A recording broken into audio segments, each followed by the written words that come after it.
Today, I would like to talk about a character trait that I have seen in pretty much every single woman that I've coached. That is their superpower, but their greatest downfall.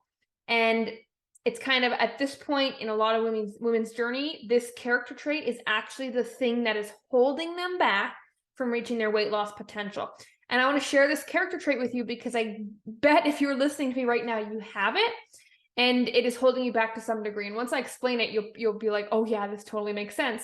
Now, caveat, this is kind of a sliding scale of this character trait, right? You can have more of it, you can have less of it, but pretty much every single woman that I have coached that I've run into has this character trait. Now, to demonstrate this character trait, instead of just saying it, I want to share a story with you that demonstrates it in me, because even I have it.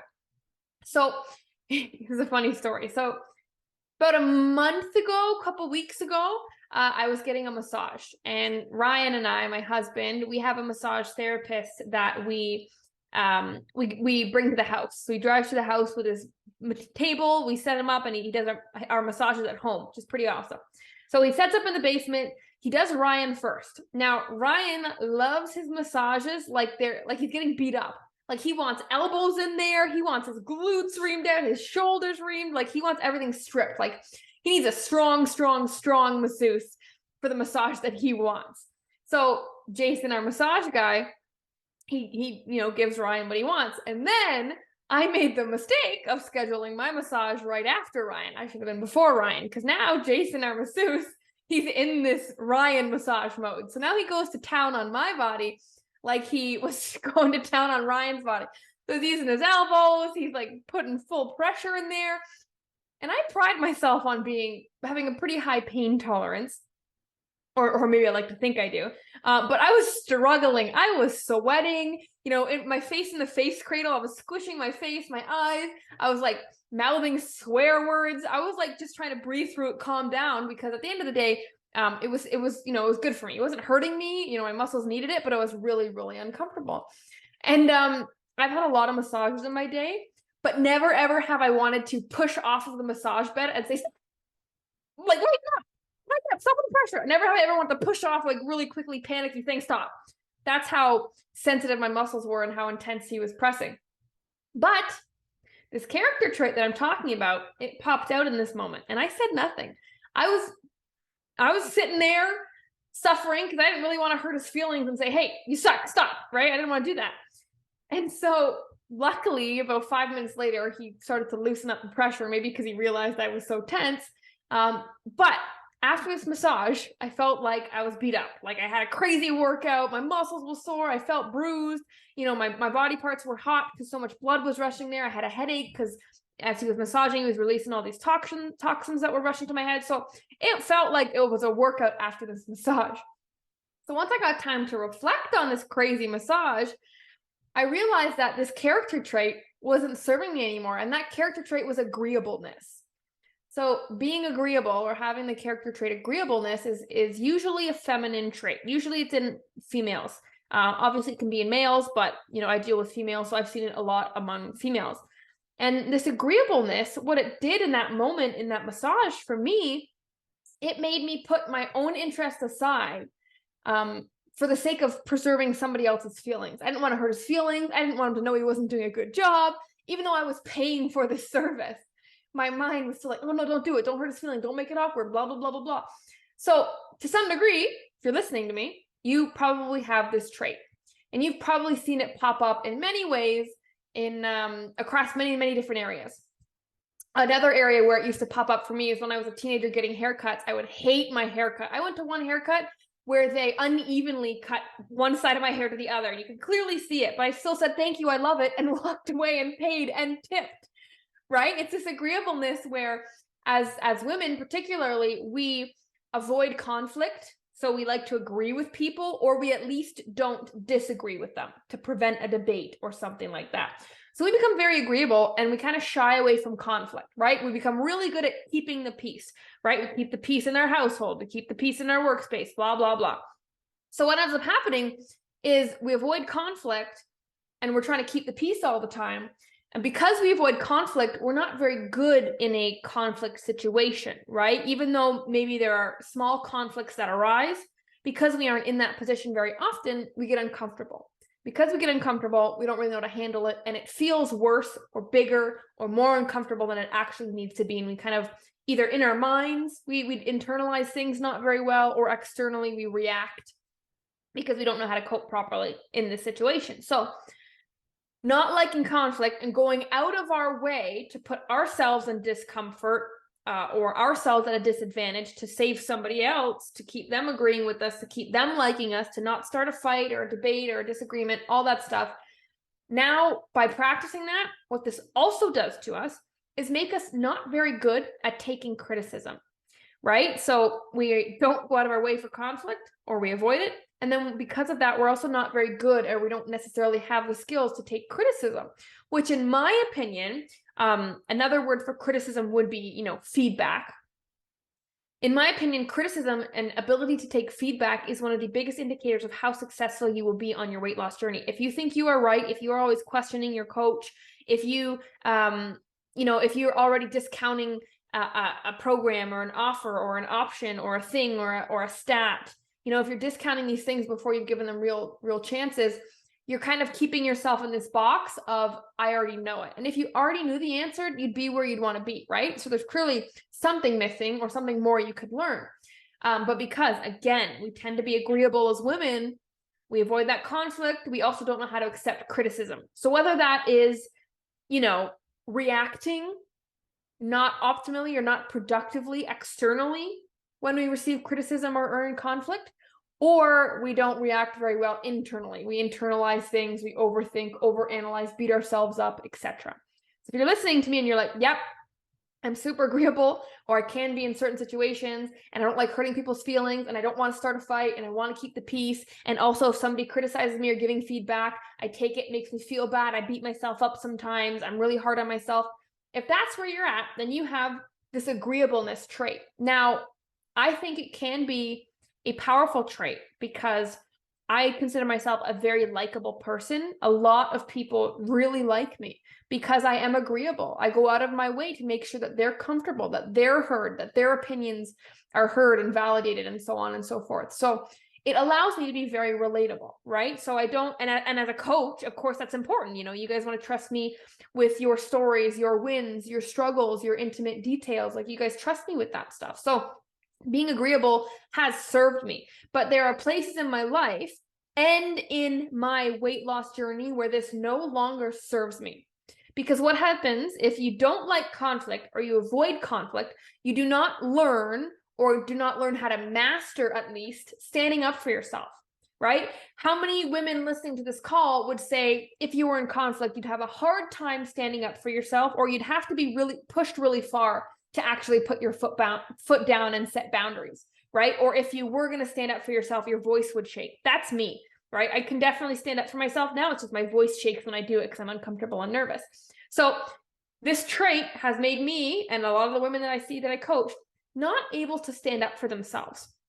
And then on the flip side, because it's more difficult to receive criticism and feedback, they're now also not able to grow. So now here we are, not standing up for ourselves and not growing, or not growing as fast as we should be. And that is the perfect recipe for putting everybody else first. That's what I was getting at. There's my point. Is that ringing any bells? So this is the perfect, this trait makes you amazing and nurturing and loving and likable. It's also going to be the thing that makes you resentful and bitter, because everybody else comes first. And when is there time for you? And one of my favorite quotes about agreeableness, I think this was Winston Churchill, and he said, "It is more agreeable to have the power to give than to receive." Now, people who are agreeable, you already know that giving's important. You probably give everything you've got most of the time. But when's the last time you've given to yourself? And if you want to be successful on your weight loss journey, you have to start taking that agreeableness and using it on yourself. We beat ourselves up. We're tough on ourselves. We're never good enough. We're not worthy. We're never going to reach our goal. But you don't talk to anybody else that way. You don't give anybody else that energy. You've wasted your energy externally. Now you've got nothing left for you internally. And that's a recipe for disaster, because eventually you're going to burn out, you're going to get resentful, you're going to have nothing left in your cup. And if your cup is empty, how do you think that you can continue to fill somebody else's up? It's only a matter of time until you've got nothing left to give if you're not replenishing yours, because an overflowing cup gives without resentment, gives without anxiety, gives without anger, gives without passive aggressiveness. Have you been giving with a little bit of passive aggressiveness? Have you been giving with expectations? Have you been giving with resentment lately? Are you mad, angry, resentful that your body's not where it wants to be because you've been putting so much focus on other people and other things and not yourself? It's probably this trait that we didn't even realize that brought us here and made us who we are, strong women. But now when it comes to your health, it's going to be the thing that throws you off, because if you don't stand up for your health, nobody will. Nobody will, because everybody else is more important to themselves. And that's the way that it should be. But if that's the way that it should be, then you better adopt that too. And you better be more important to yourself than anybody else. Have you been doing that? Or have you been so focused about not stirring the pot, not wanting to start fights, not wanting to get into a conflict or hurt somebody's feelings? What about your feelings? What about your feelings? You are important. And I know that you're most likely not as happy as you know you could be. And it is time to be selfish. You have to be selfish, truly selfish, in order to be truly selfless. Once you have everything you need and you are secure in yourself and you know you have control of your body and your mind and X, Y, and Z, then you can give so freely because you're so secure with what you've got. You don't feel like you're losing anything by giving. When you feel like you're losing part of you, or you're losing your time, your energy, your effort by giving somebody else, well, then you might as well not give, because now it comes with strings attached or negative energy. And that's not a giving worth giving. Nobody really wants to receive that, although they might act like it. In hindsight, in the long run, they don't want that type of giving. So if you think you're giving out of the goodness of your heart, you're not even giving in a productive way. And so if you really want to speed up your weight loss results, if you really want to take your health serious, you need to be disagreeable. You need to be disagreeable when it comes to you, your body, and your health. You have boundaries that people do not cross. And if they do, there are consequences. And will people get upset? Yes. And will you lose people in your life? Maybe. And will people be annoyed? And will they talk to you and mock you and call you that person? Yeah. But guess what? You can put your head on the pillow at night knowing you stood up for yourself. And let me tell you, there is no feeling that beats that when you are your own ride or die. And you're probably missing that. You're missing that. People in your life need to, number one, know you take your body seriously by your actions, but they need to feel that you take it serious. And that's your whole energy and attitude around this. People can know just by being in your presence that there's no BS allowed. And if there's been BS happening in your presence, your energy's off. And that starts internally. People mirror you. People will give you back what you give to them, either knowingly or unknowingly, whether actually or energy-wise. People are, if there's people in your life who aren't supporting you, or who could be more supportive, or who always sabotage you, or who are even just neutral, they're giving you what you're giving back. If you've got a loving family that maybe they are supportive, but they don't really go out of their way to make sure you're not tempted, or they don't go out of their way to hide the cookies when they eat them, so you want some and then you give up on your diet because of it, then you need to put the energy that you take it serious, because these people in your life don't believe that you do, because you haven't proven to them. And even though maybe you've proven it to yourself, it takes even longer for other people to see it, just based on your past history of what they've seen of you, based on the agreeableness, right? As women, as mothers, daughters, aunts, cousins, we take care of people. That's what we're good at. But when do we get to take care of ourselves? Because there's a finite amount of energy we have in our lives to give to everybody else. It will run out. And if you do want to take care of people, if you do want to be around long enough to take care of other people, it's time to look in a mirror and disagree. Be disagreeable.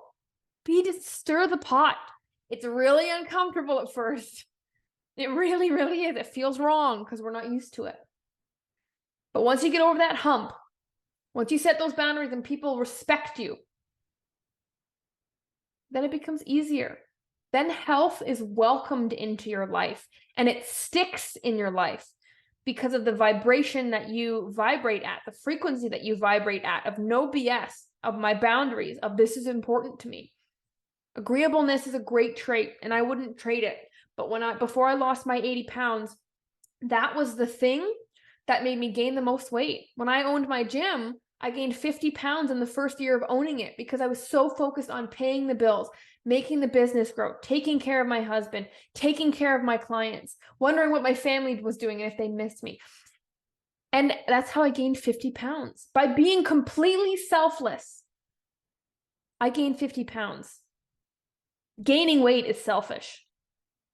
Putting yourself in that position is selfish. Because now, and selfish in the bad way, because now you're taking years off your life. Your husband didn't sign up for that. Your kids didn't sign up for that. Maybe you can't play with your kids as much as you'd want, your grandkids as much as you want, because you're out of breath. That's not fair to them. You get my point.